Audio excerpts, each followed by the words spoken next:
let's get started. Let's all stand. And let us all stand, please. Open their hymnals to song number 573. Our first song for this evening, 573.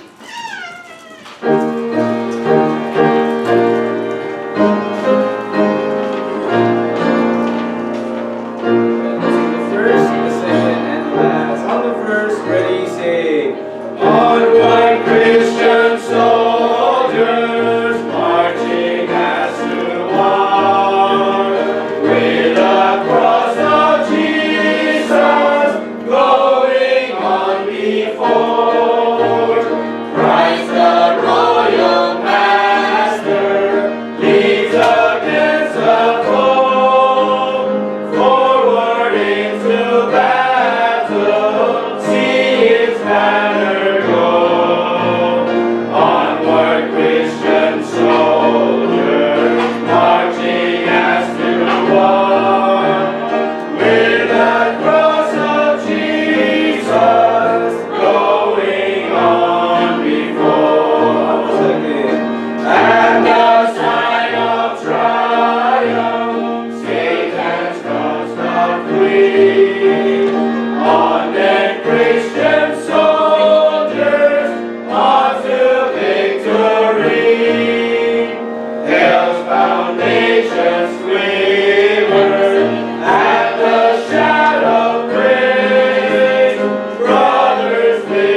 Adoption natin.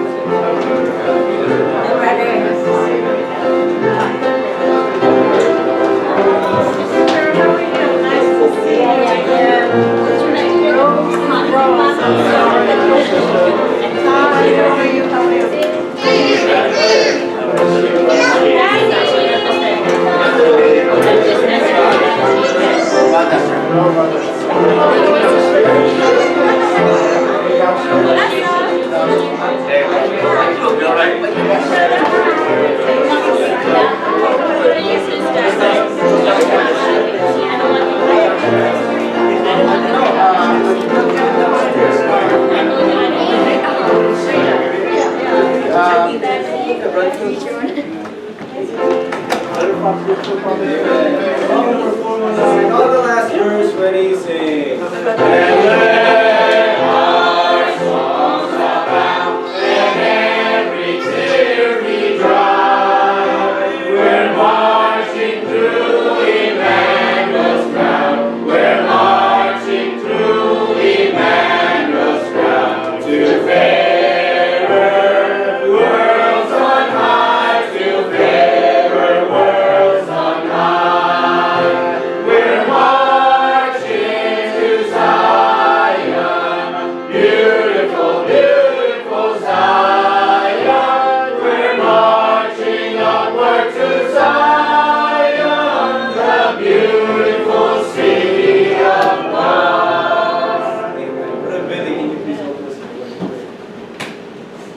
Dear Heavenly Father, we thank you, Lord, for bringing us here in your house, Lord, the opportunity to listen to your word.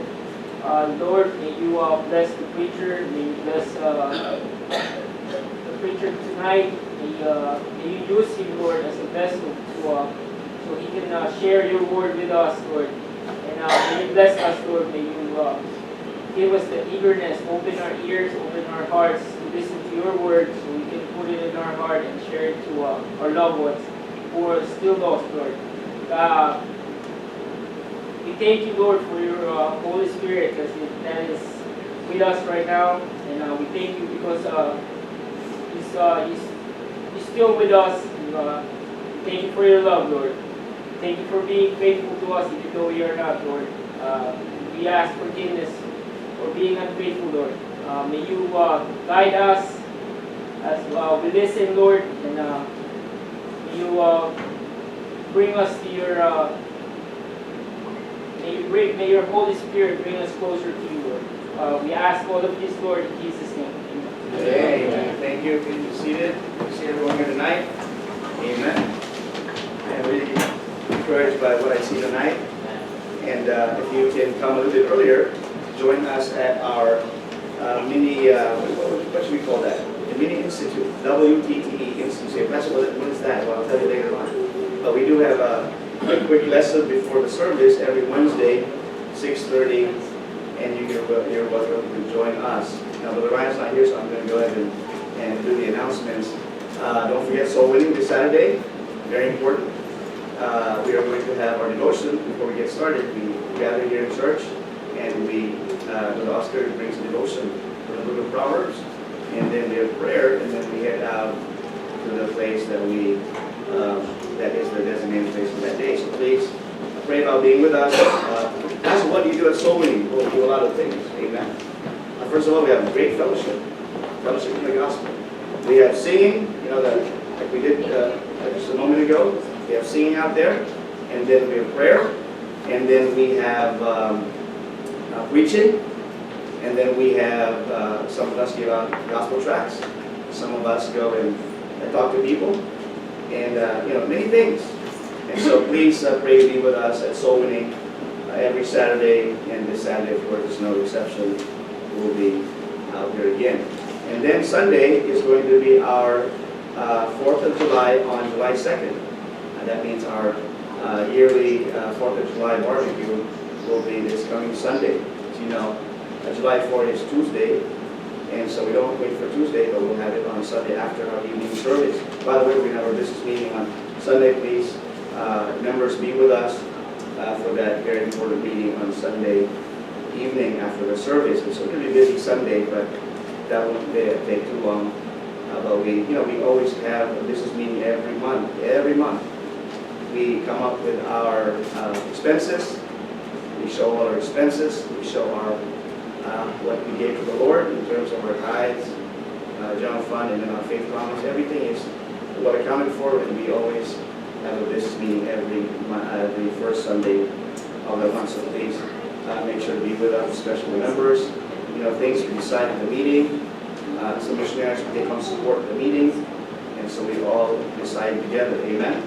And so please make sure to be with us on Sunday night. Now, also the next Sunday, July 9, will be Friend Day.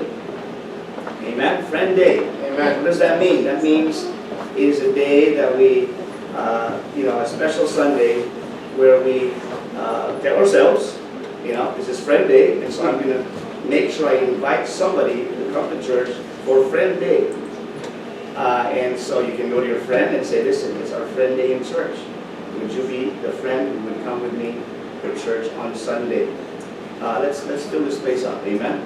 Our goal is not to have a picture and say, we're so many. No, that's not our goal. Our goal is that our friends, neighbors, relatives will hear the gospel. And so you see, if you invite them to come to church on a regular day, they'll come. But on a special day, they will make the extra effort to think about it and say, listen, so-and-so is such a, Brother Ryan's been such a good friend to me, and so I'll go to church with him. Amen? And they will hear the preaching of the gospel. That's our purpose for having these special days. So July 9 is Friend Day, so please invite your friends to come to church. I always tell Ryan, write things down so you don't forget. And here I am, I'm forgetting something, I'm sure. And so I'll probably remember that later on. But right now, let's go and worship the Lord in giving. Am I forgetting anything? I'm sure I am. The way I look in your face, there's something I'm missing. The ladies, that's right. Who said that? Who said that? Sister Rose, that's right. The ladies will have a fellowship. Ladies always have fellowship every month, but this one's going to be very special.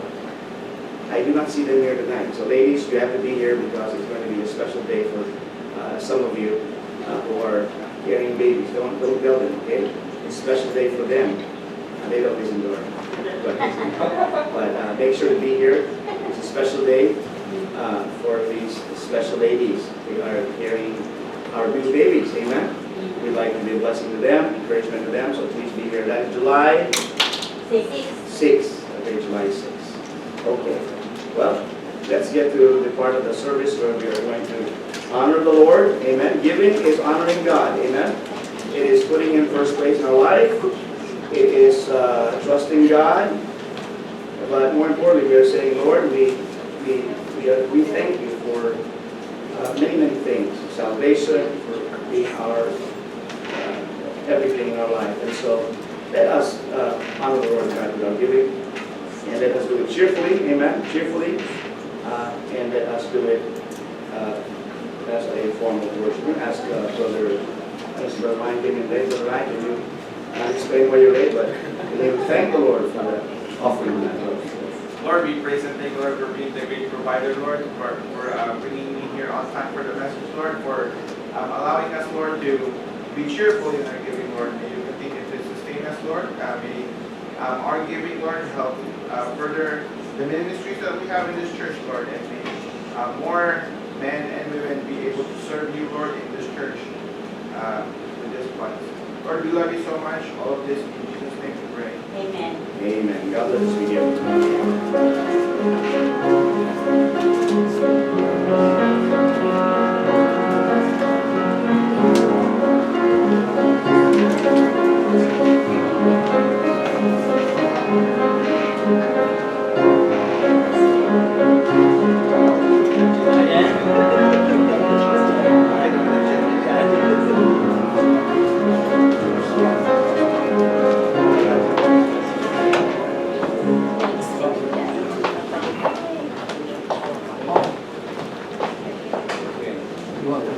Amen.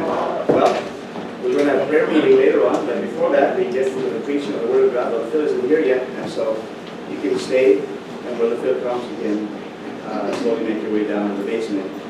Otherwise, Let us go to the preaching of the Word of God tonight. Amen. Would you all please stand with me and turn your Bibles to,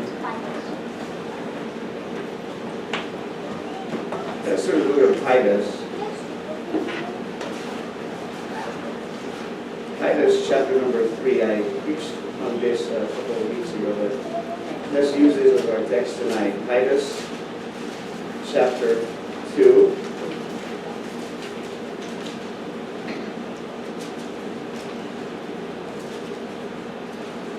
And verse number 11.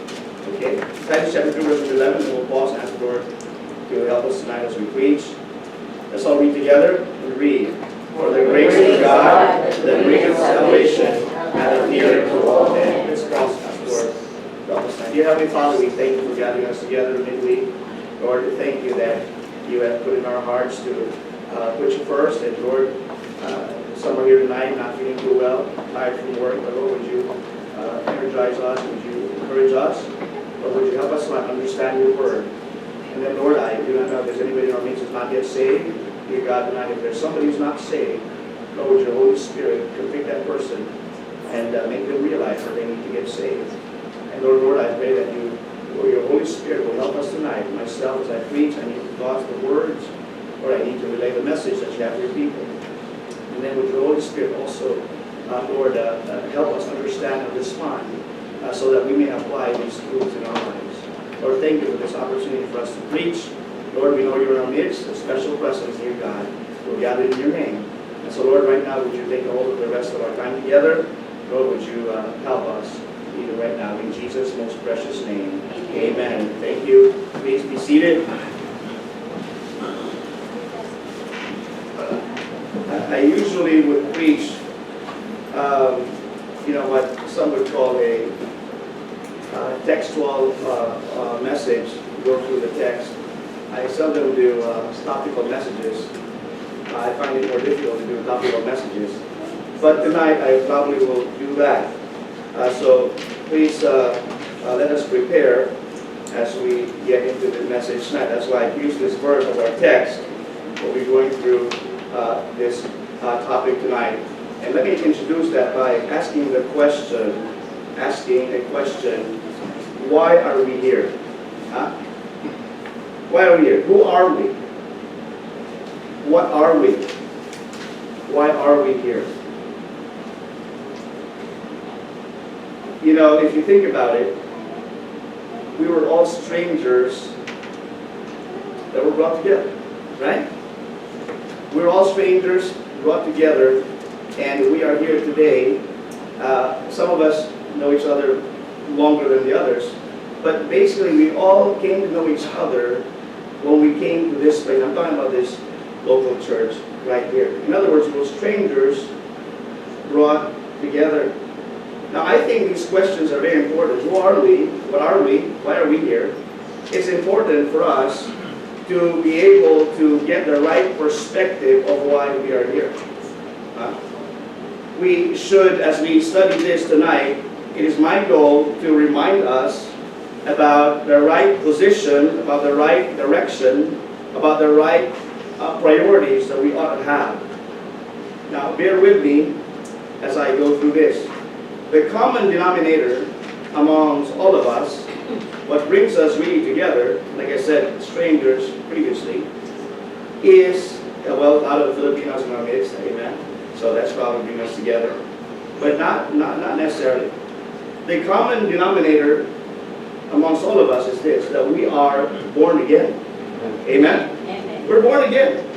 In other words, at one point in our lives, we had spiritual birth. Okay? We were born again, and that refers to spiritual birth. I was born again when I was 11 years old. That's 1981. I understood that I was a sinner. I understood that my sin had to be paid for. I understood that if I were to pay for my sin, it would be in a place called hell. And I understood that Jesus Christ, He died to pay for my sins. And if I trusted in Him, repenting of my sin, trusting Him as my Savior, that my sins would be paid for, and that I would receive the gift of eternal life. In other words, I came to the realization that I needed a Savior, and I trusted in Christ as my Savior, at that point, I became born again. And so, you look out tonight, and I believe each one of you has that testimony about being born again. Spiritual birth. In John chapter 1, verse number 12, the Bible says, "For as many as received him, to them gave he power to become the sons of God, even to them that believe in his name." At that moment that you believed, which means that you realized why Christ died on the cross, he died for our sins, and therefore as you repent of sin, you had a change of mind about your sin, and then you looked at Christ and he was a Savior. At the moment that you received Christ as your Savior, at that moment you became a child of God. It was at that moment that you became born again. Of course, the Holy Spirit had his work in our conversion. In Titus chapter 3 and verse number 3, "For we ourselves also were sometimes foolish, disobedient, deceived, serving divers lusts and pleasures, living in malice and envy, hateful and hating one another. But after that the kindness and love of God our Savior toward man appeared, not by works of righteousness which we have done, but according to his mercy he saved us by the washing of regeneration and renewing of the Holy Ghost," the Holy Spirit. In other words, our spiritual birth, we became born again by the work of the Holy Spirit. And so although we were strangers previously, and some of you have become new members of us, and we're getting to know you, amen. Make sure that we get to know our new members, all right? Get to know them, talk to them, and ask them questions that are encouraging, amen. Not discouraging questions. But anyway, we were previously strangers, but because we're all born again and God brought us together, and so therefore we are here. Now, all of that you know. Now, the point I'm going to driving at tonight is this: that we're all born again, and but see, we were born again, but we need to understand what exactly happened at the moment that we were born again. At the moment that we were spiritually reborn, or spiritually born, it was not simply it was not like a magic when Jesus simply, or God simply, snapped his finger and now you have new life. It was not as simple as that. There was more than a simple, receiving this gift of eternal life that happened at the moment we were born again. I want to look at what transpired, what happened, what was accomplished at the moment of our spiritual birth. And see, if we understand this, we will be able to live lives that are more in tune with the Word of God. You see, there are many people today, they profess to be Christians, and they are Christians, and they know how they got saved, but without understanding deeper about what transpired, what happened, what was accomplished at the moment of our spiritual birth. Therefore, you see many Christians today who are living lives that are just so, apathetic towards the work of the Lord. Let me try to explain a little bit further. I want to go deeper into this spiritual birth experience that we all have. Let me try to illustrate that a little bit more. My son is in the back. He got saved in November last year, and he got baptized the other Sunday, right? Well, see, for a long time we had been telling him about salvation, about wanting to get saved, and what Jesus had done. Of course, he's grown up in church, and so here's a whole lot of truth, amen? That's why it's important to bring our children to church. But one day in November, it seemed like he was really interested, and so I sat down with him again and really went through the plan of salvation. And I realized that he understood what it meant to get saved. That was in November. And Russell understood that he was a sinner, understood that his disobedience and his lying here and there was sin, and that sin would have to be paid for. Just like on my testimony, I made sure that he understood that sin would have to be paid for, and that sin will be paid for in the lake of fire. But that Jesus Christ died on the cross, shed his precious blood, and paid for his sin. And if he trusted in Christ as his personal Savior, that his sin would be paid for, and that he would forever look forward to being forever with God in heaven. And so he understood that. But you see, there are many other truths that he does not necessarily understand. Let me give you a few of those. Salvation, regeneration, okay? Sanctification, redemption, justification, propitiation, adoption, reconciliation, and more. And so I want to go through those truths one by one, so that as we understand deeper what it means to be born again, we will be able to live a life that is more pleasing to God, more obedient to God and His Word, and more in tune with the right position, right direction, and right priorities of a true believer in the Lord Jesus Christ.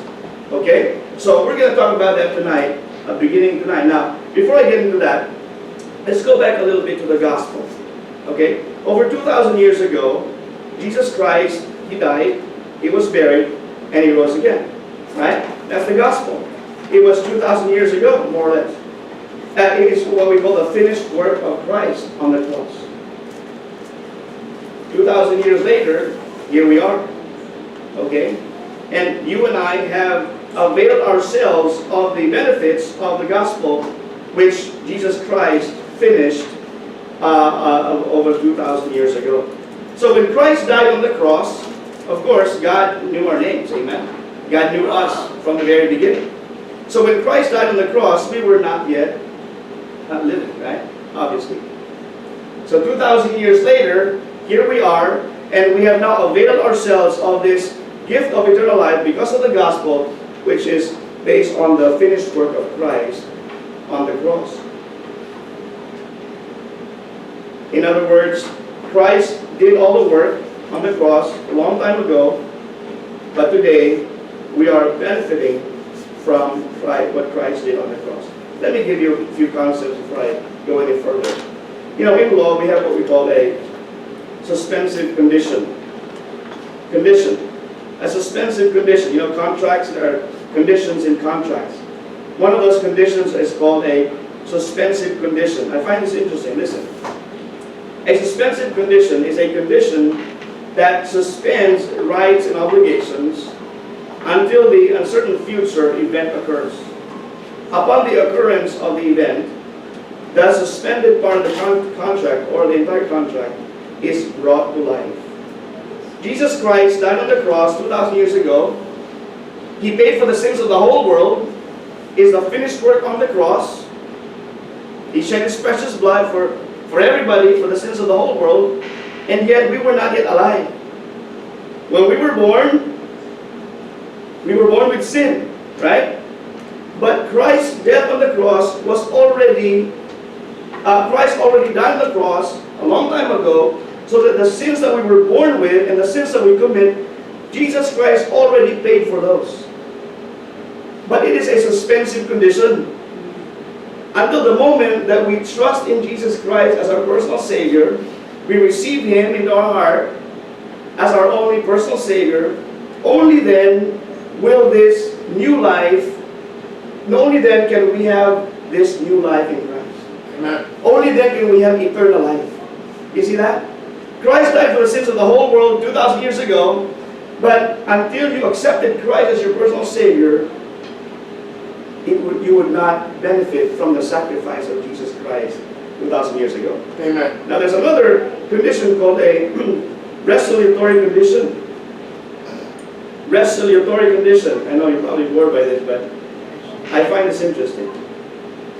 A resolutory condition is a condition which prevents the obligation to take effect immediately, but subject to being nullified, or defeated upon the happening of a certain event. Go with me to John chapter 3, verse 18. John chapter 3, verse 18.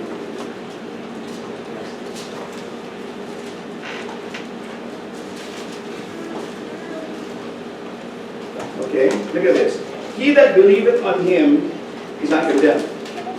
But he that believeth not is condemned already because he hath not believed in the name of the only begotten Son of God. So every person born into the world is condemned already. Okay? And the only way to reverse that is the restored condition of a person trusting in Jesus Christ or believing in the Lord Jesus Christ. Amen. And then he is no longer condemned. That's what the Bible says. Huh? I think that's a clear example of that.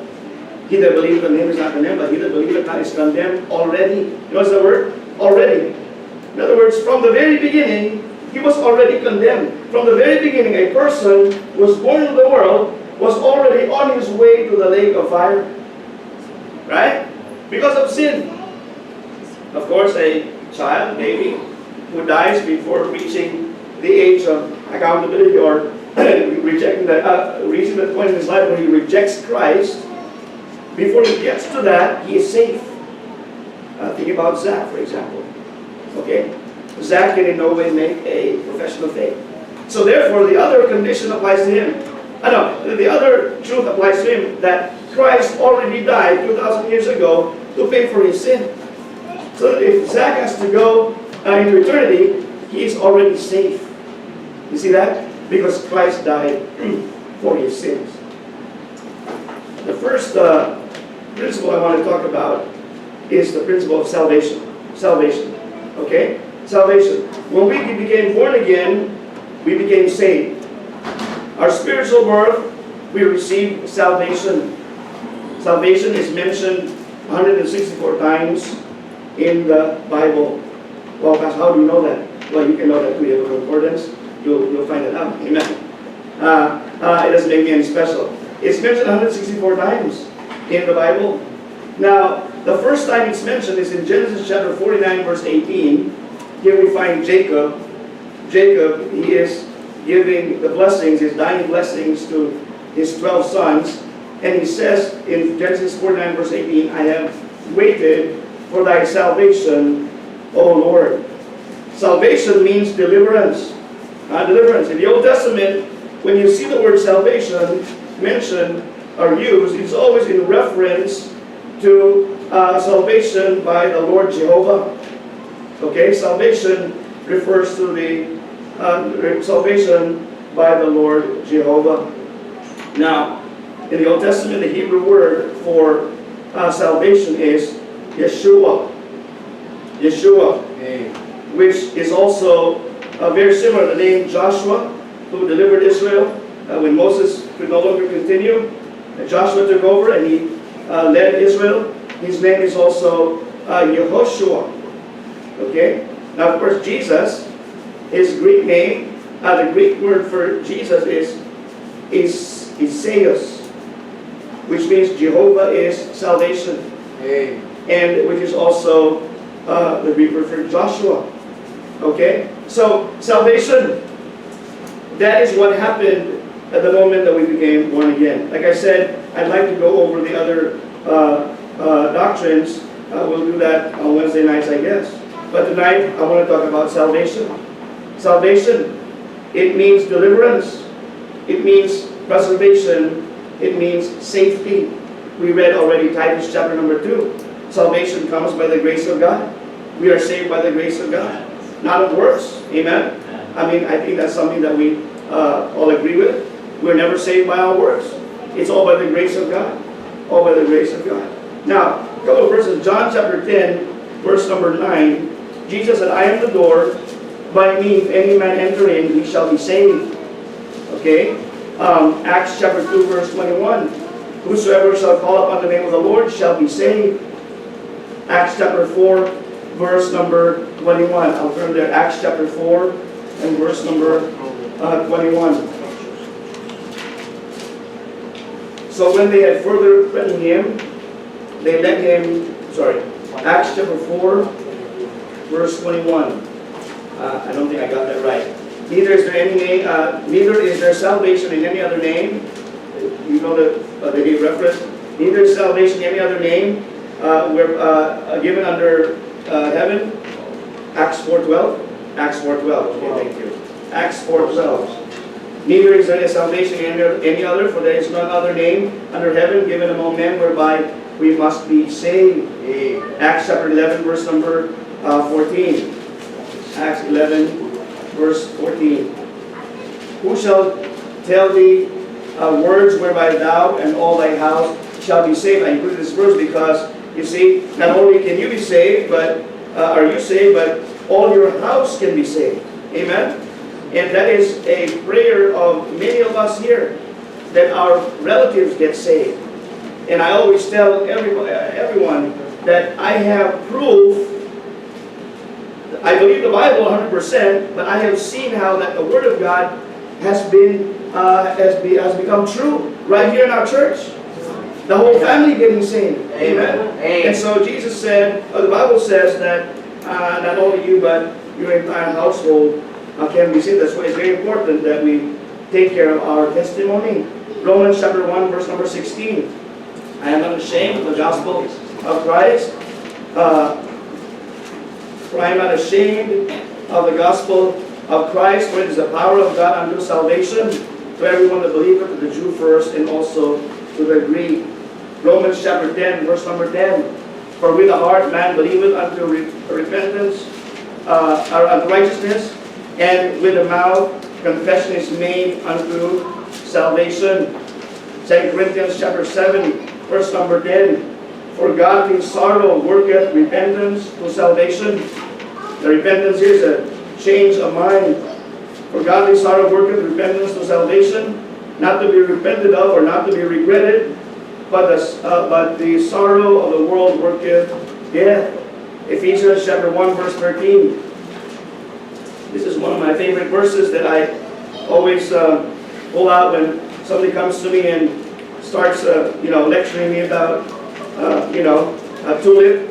I say, first Ephesians chapter 1, verse 13. In whom he also trusted, after that he heard the word of truth, the gospel of your salvation, in whom also after that you believe, Amen. you were sealed with that Holy Spirit of promise. Amen. After, not before, after. 1 Thessalonians chapter 5 and verse 19. 1 Thessalonians 5:19. 5:9 rather. For God hath not appointed us unto wrath, but to obtain salvation by our Lord Jesus Christ. And so, again, we were born again. Jesus said you have to be born again. You must be born again. And we have been born again. But it's not, we don't just belong to a group of people who call us born again. We are born again.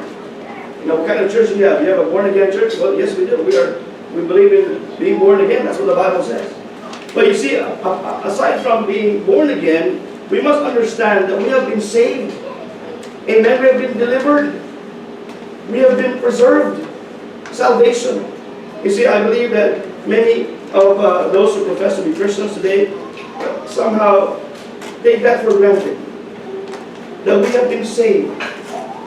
That we have been saved from what? Or delivered from what? Romans chapter 7, verse number 6. Romans chapter 7, verse number 6. We have been delivered from the law. Romans 7, 6. But now we are delivered from the law, that being dead, wherein we were held, that we should serve in newness of spirit, and not in the oldness of the letter. We are delivered from the law. You see, the law we could never fulfill. Right? But Jesus Christ, He fulfilled the law. He fulfilled the law. Especially the part where He paid for our sins. Because under the law, sin has to be paid for. And Jesus Christ Himself shed His precious blood to pay for our sin. And so we have been delivered from the penalty of the law. See? What else? We have been delivered from death. 2 Corinthians chapter 1. 2 Corinthians chapter 1 and verse number 10.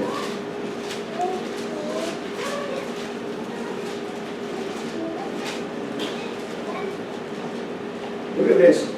Who delivered us, that's speaking of Christ, who delivered us from so great a death, and doth deliver, in whom we trust that he will yet deliver us. In other words, Christ delivered us from the death in the lake of fire. You know, the Bible says, for the wages of sin is death. And so when we became born again, we were saved from the death that we would have deserved because of our sins in the lake of fire. You see, sin has to be paid for. And you know, sadly, there are many people today who are very good people. They are very kind, you know, just good people. But they're not saved. See? And their goodness will never save them. Only the finished work of Christ on the cross is what will save a person. That is why, as you experience, it's very hard to witness to somebody who is a very good person, right? Because when you say to them, for all have sinned and come short of the glory of God, it doesn't really hit them. Why? Because they're good people. That's why you need to pray, amen? You really need to pray that the Holy Spirit will do the convicting. You know, the Holy Spirit convicts of sin, of righteousness and judgment. So we can't do that. But they need to accept that they're sinners. That their sin will take them to the lake of fire. But we have been saved, or we have been delivered from death. Not only that, we have been delivered from darkness. Colossians chapter number 1. Colossians chapter number 1. Verse 13. Who hath delivered us from the power of darkness and hath translated us into the kingdom of his dear Son. You know, we think darkness is very dark, but really the darkness that is today is filled with bright lights, right? Bright lights. The darkness in the world is filled with bright lights of sin, temptation, wickedness. And yet that is a dark place. And we have been delivered from darkness. Look at this, the power of darkness. You know, sin has a way of keeping people in bondage. But with Christ, we have been delivered from darkness. And then 1 Thessalonians chapter number 1. 1 Thessalonians chapter 1, verse number 10. We have been delivered from the wrath to come. Look at this. And to wait for his Son from heaven, whom he raised from the dead, even Jesus, which delivered us from the wrath to come. Now what is this wrath of God? What is this wrath to come? This is the anger of God. This is the vengeance of God. This is the indignation of God. It's talking about the tribulation period. We have been saved from the wrath to come. Amen. Amen? Amen. Now, don't get me wrong. Christians will face trials and tribulations. Amen? Christians are called, in fact, to go through trials and tribulations. 1 Peter chapter 4. 1 Peter chapter 4.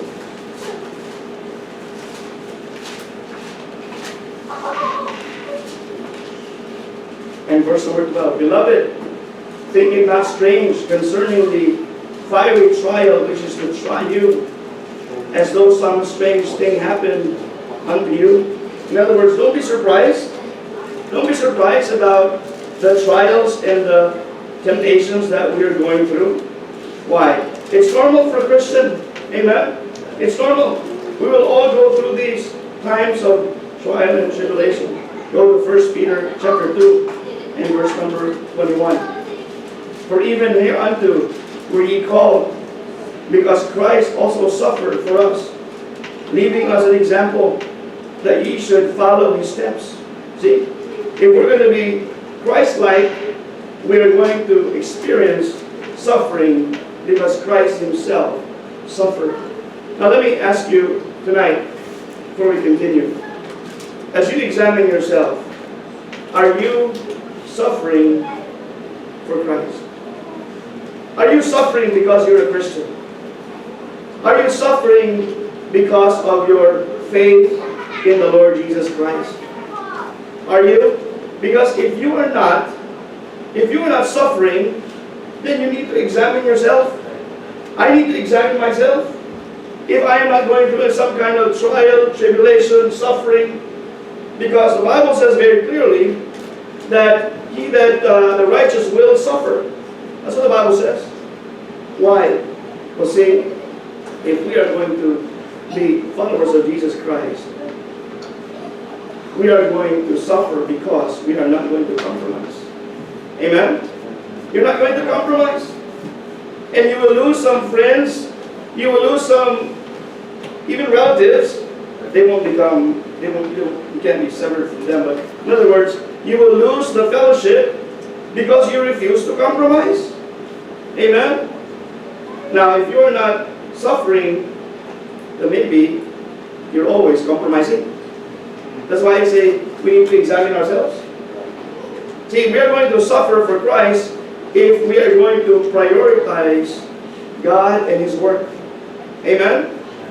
I mean, pretty soon, nobody will be inviting you to come to their birthdays or their, gatherings. Why? Because they know the answer already. If it's Saturday, I'm sorry, it's soul winning. If it's Sunday, I'm sorry, it's all day at church.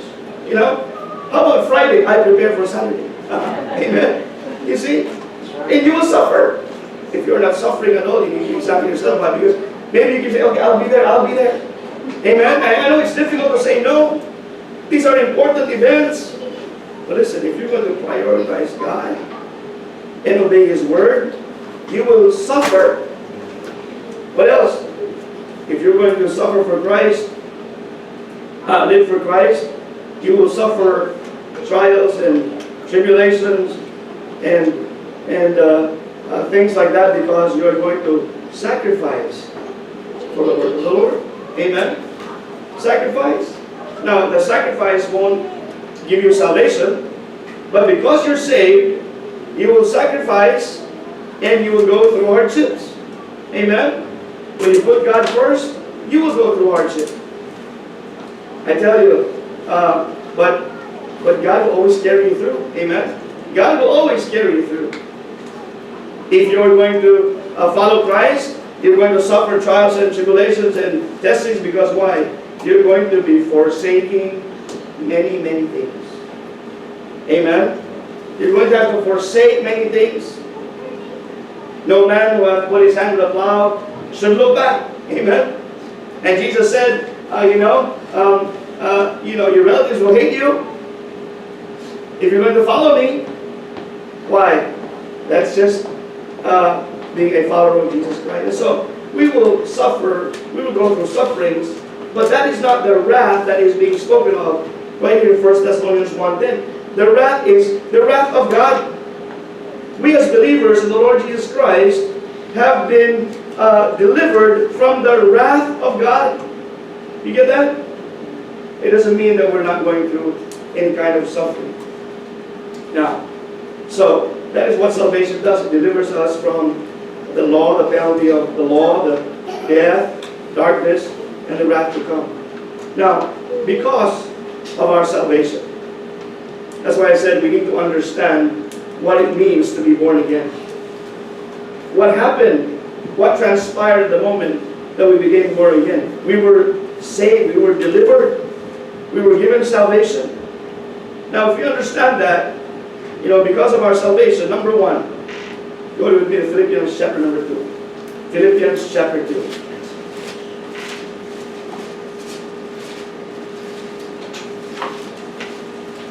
Philippians chapter 2 and verse number 12.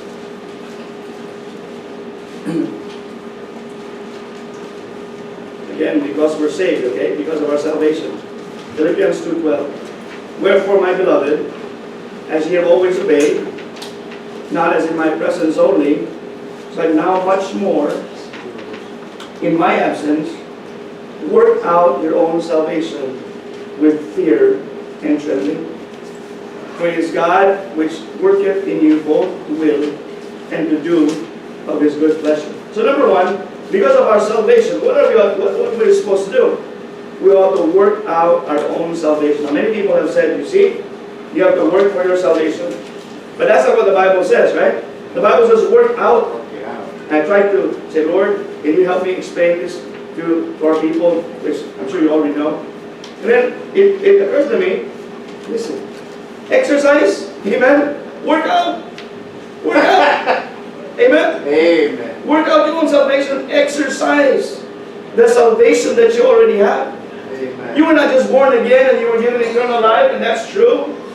You were not only welcomed in the family of God, and that's true. First men received Him, to them gave He power to become the sons of God. But because you're saved, we must work out our salvation.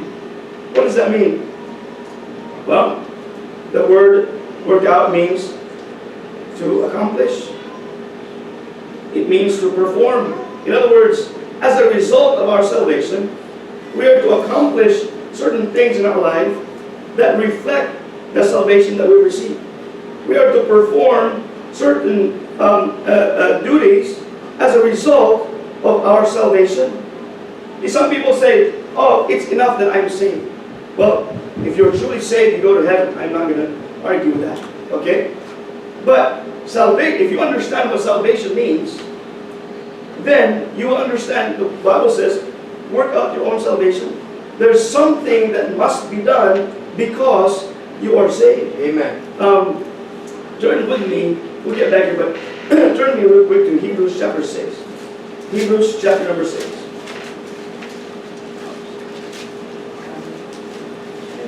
But beloved, we are persuaded better things of you, and things that, what does it say?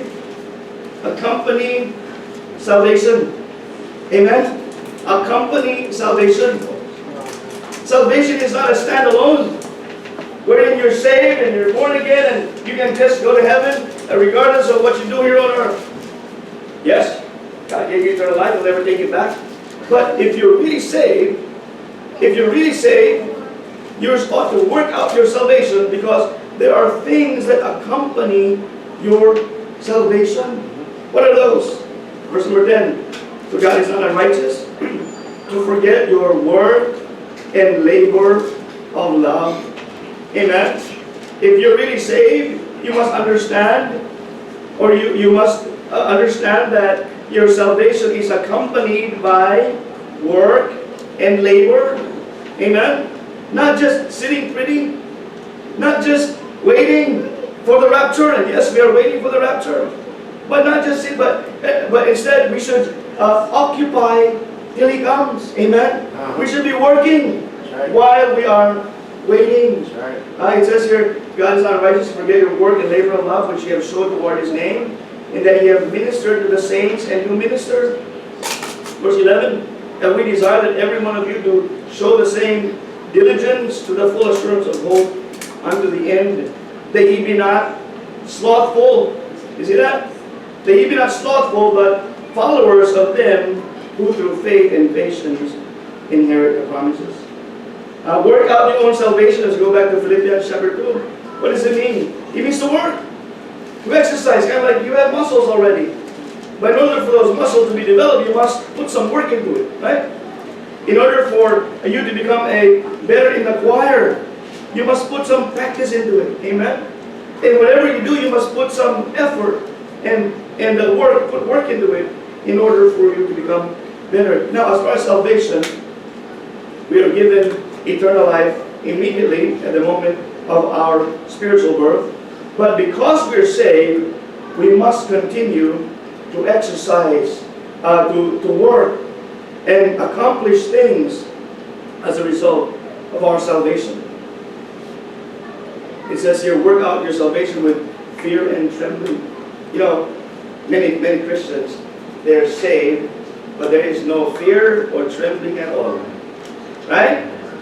They're just walking around without any kind of fear of God. They're not afraid about playing with sin. They're not afraid about hanging out with ungodly people. They're not afraid about having relationships with people who hate God, who don't know God. Just don't care. No, there must be a fear and trembling in our lives. It doesn't mean that we're afraid. It simply means that we ought to always have the fear of God in our life. Are we doing that, Christian?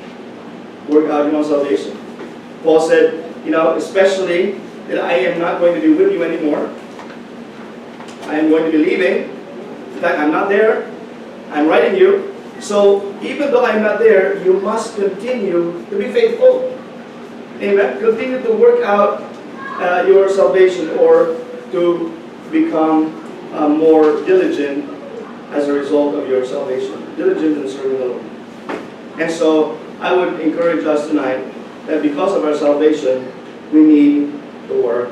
Amen. We need to work. We're not getting to get saved.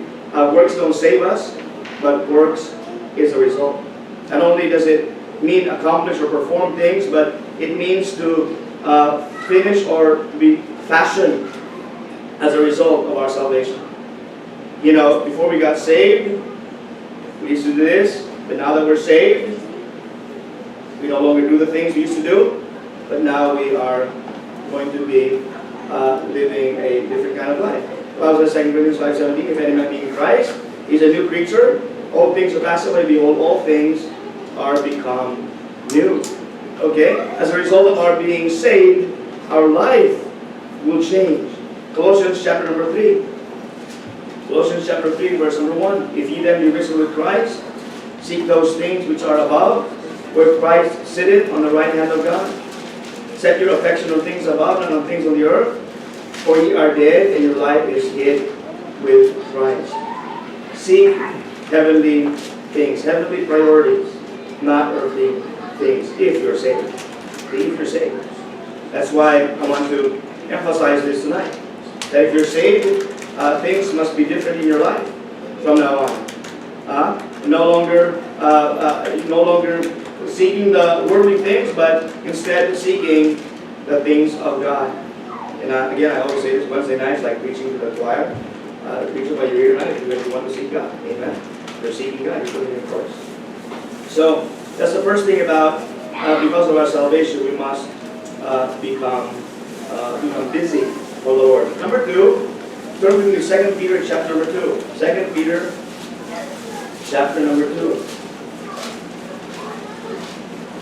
And verse number 5. 2 Peter chapter verse number 5. And spared not the old world, but saved Noah, a person, a preacher of righteousness, bringing in the flood upon the world of the ungodly. The point I'm making here is this. Noah was saved, and he preached righteousness. Amen?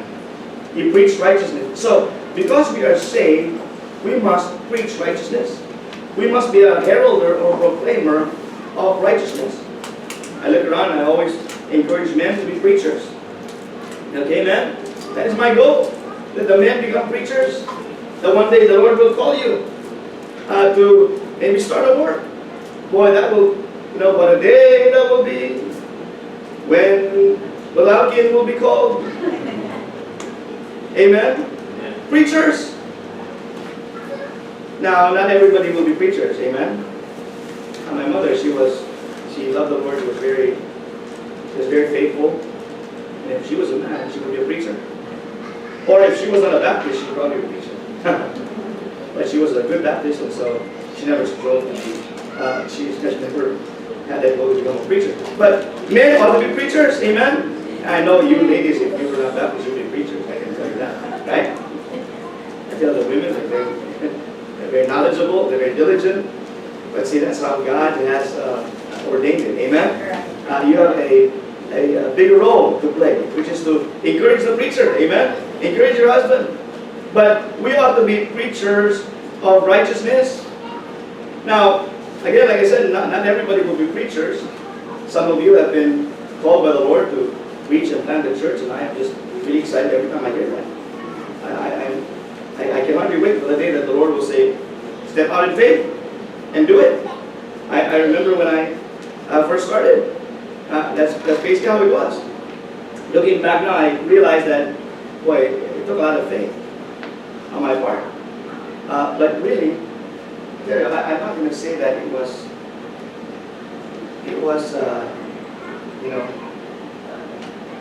just faithful. Just knowing that God was calling me and that God would lead me as I went along. Now, not too many people had great confidence in me. But I said, Lord, if you're really calling me, make it clear. And the Lord did make it clear. And the Lord touched the heart of my pastor, and he sent me out as a missionary to plant the church. But, if the men in this church are going to be called by God, I'm going to be,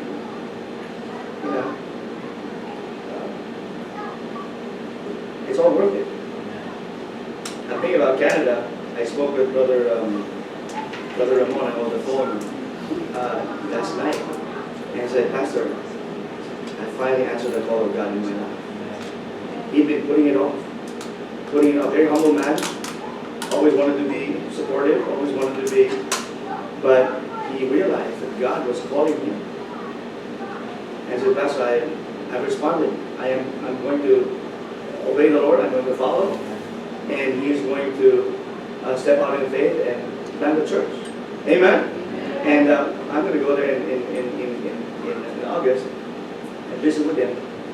But that is just so exciting for the Lord to call me. Why? Because we ought to be preachers of righteousness. And so, man, if the Lord is calling you, do not resist. Amen. It might not mean, it doesn't necessarily mean that tomorrow you say, Pastor, bye-bye, I'm going to plan over here. It simply means that you are, first of all, willing. Amen. That wherever the Lord leads me, that's where I will go. And so you must be willing. And so the Lord will begin to arrange your life. The Lord will begin to show you the way. But you must be willing. Especially because of our salvation. Amen. We must preach righteousness. That means Jesus Christ. There's no other person who preaches apart from God, the Lord Jesus Christ. Now, because not everybody can preach, but you can support the preacher. Amen. You can support the preacher. That's where we, as a local body, come in. See, if we're already saved, we must be, we're all members here of a local church, and the goal is that we will do our part to encourage or to make sure that the gospel will be preached. Amen. Not only here, not only in Jerusalem, not only in all Judea and in Samaria, but on the uttermost parts of the earth. You see, we all are called to be part of the preaching of righteousness, the preaching of the gospel. And so, we're all parts of the body. We must all be faithful in that area of ministry and that responsibility that God gives each one of us. Amen. We may not all be the preacher, but we can all be part in making sure that the preacher or that the church is giving out the gospel to the world. That is why it's very important for a church to be soul winning.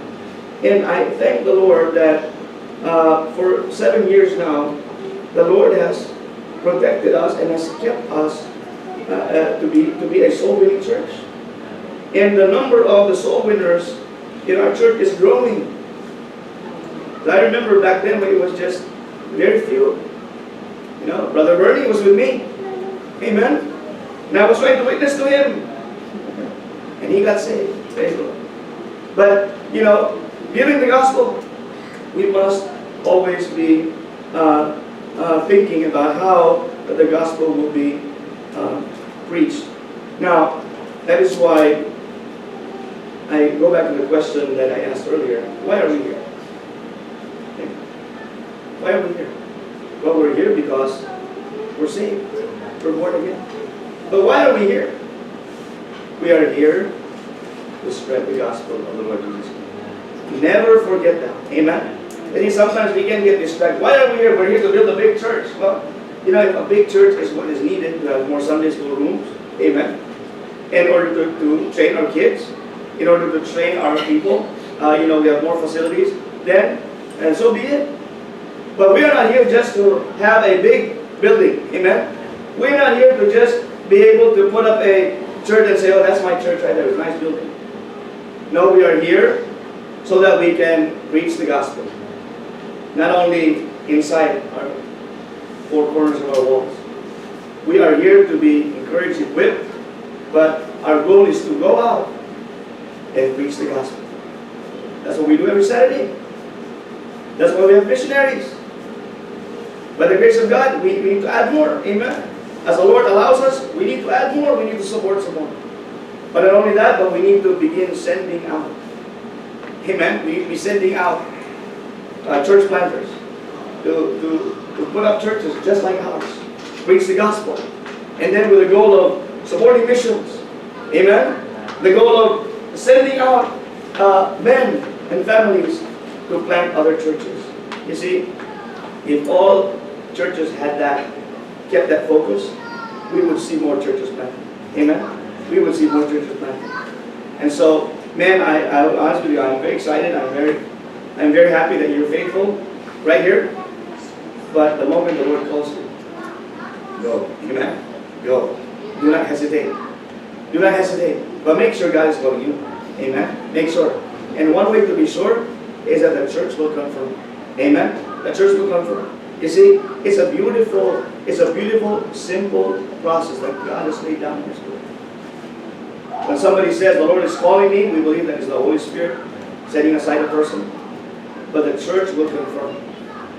You see, if the person has no track record of faithfulness, of consistency, of, being consistent under pressure, under circumstances, then, maybe that's not of the Lord. But in other words, the church has to confirm a person's calling, the calling of a person's life. But going back to us, we're saved for a purpose. That is to work and to be faithful. Now, last week in our revival conference, one of the messages that Dr. Gilmore brought was, we need to examine ourselves. Is there anything that needs to change in our life? Well, maybe there's something that needs to be changed. Amen. Maybe our focus. We've been saved, we've been delivered. God has done everything for us.